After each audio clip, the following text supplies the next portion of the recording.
جزاكم الله خير. الرزق، أحد يشك أن الله عادل؟ أحد يشك في عدل الله؟ الله سبحانه عادل. الله سبحانه وتعالى وزع لنا كلنا الأرزاق بالتساوي، بس وشلون؟ بعطيكم مثال.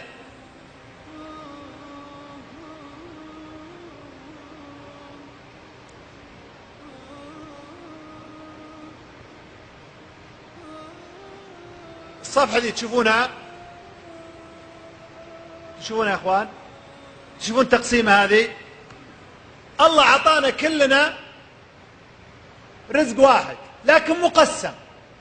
واحد هذا كله مال، وهذا صحة، وهذا صحة، وهذا رضا والدين، وهذا صلة رحم، وهذه قناعة، وهذه بركة، وهذا تقسيمة. الثاني عكس، هنا الصحة، هنا المال. المهم كل واحد منا عطاه ربي سبحانه وتعالى نفس الرزق، كلنا عطانا نفس الكرت بس منوعين.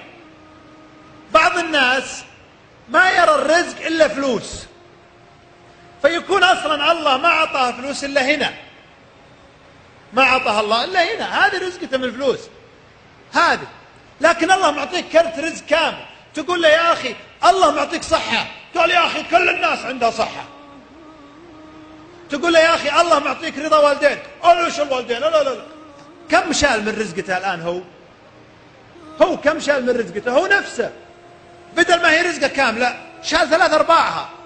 تقول له يا أخي الله أعطاك مثلا محبة من الناس، يا أخي وش محبته؟ شال. شوف، فتقول له كذا، يبدأ يضيق هو على نفسه، يضيق على نفسه حتى تصير رزقته بدل ما هي بالوسيعة، لأنه ما يشوف الرزق إلا مال، بدل ما هي بصفحة كاملة خلى رزقته ذا القطيعة الصغيرة. مو بهذا الواقع يا جماعة؟ ليش؟ لأنك دائما تناظر في أرزاق الآخرين. يا أخي ناظر رزقتك وش الله عطاك. طيب سؤال، من هو أحسن واحد اللي عطاه الله نصف رزقته؟ وش هي أحسن واحد؟ الصحة. الخال هنا يقول اللي عطاه الله الصحة هو أحسن واحد. من هو أحسن واحد؟ اللي الله عطاه إيش؟ بر الوالدين. بالله يرزق بر والديك قلامين والسامعين أجمعين. اللي عطاه الله بر والديه يقول هذا هو أحسن رزقه. في واحد يقول لا، اللي عطاه الله الرضا. واحد يقول اللي عطاه الله البركة.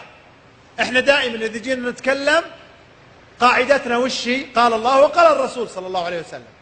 الرسول صلى الله عليه وسلم يقول خير متاع الدنيا الزوجة الصالحة. فاللي الله عطاه زوجة صالحة نص رزقته، صدقوني هذا نص رزقته روعة. كم واحد عندنا الله معطيه زوجة صالحة ولا شافها؟ كم واحد الله معطيه زوجة وشحليلها جودية ومع ذلك ما شافها؟ قافل النص رزقته، قافلها. وعليها يقاس كم واحدة الله معطيها زوج صالح ولا شافته. صح ولا لا يا جماعة؟ لازم ندور، لازم نبدأ نبحث في أنفسنا. خير متاع الدنيا الزوجة الصالحة. الأميمة إذا شافت مرة ولدها صالحة تحمد الله إن الله رزق وليدها هالحرمة الصالحة، وتقوي صلاحها وتساعدها. الأخيه البارة لما تشوف إن الله رزق خيها بحرمة صالحة تساعدها وتوقف معها، وتدري إنهم مرزوقين برزقة أخوهم اللي الله عطاه زوجة صالحة. كلام صلى الله عليه وسلم ما هو بكلام. خير متاع الدنيا الزوجة الصالحة. فمن أكرمها الله بزوجة صالحة هو صدقوني يتمتع نصف رزقته في خير. خير متاع الدنيا. فكر فيها الليلة وراجع نفسك. زوجة صالحة تحرمها من والديها، زوجة صالحة تقطعها من رحمها، زوجة صالحة تقصر عليها، زوجة صالحة زوجة صالحة زوجة صالحة، وما أكثرهن اللي أن ظلما وهن صالحات في بيوت. لكن أسأل الله أن يخلف عليهن ببركات من عنده.